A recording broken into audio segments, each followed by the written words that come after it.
Hello everyone, welcome back to Spararia YouTube channel. Alright guys, so yeah, in this video I would like to show you a tutorial on how to turn off the application layout lock on home screen on Samsung Galaxy A56. Alright guys, so yeah, if you have previously locked the application layout on the home screen, of course you cannot move the application position or tidy up the application position on the home screen. So this time I want to turn off the application layout lock, and how to do that is very easy. So yeah, without any further ado, now let's get started to the tutorial.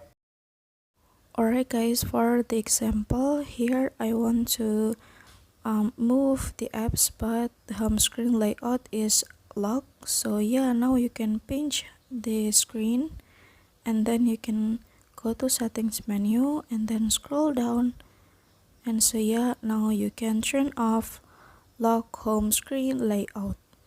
And so yeah, here now you can move the position of apps on the home screen.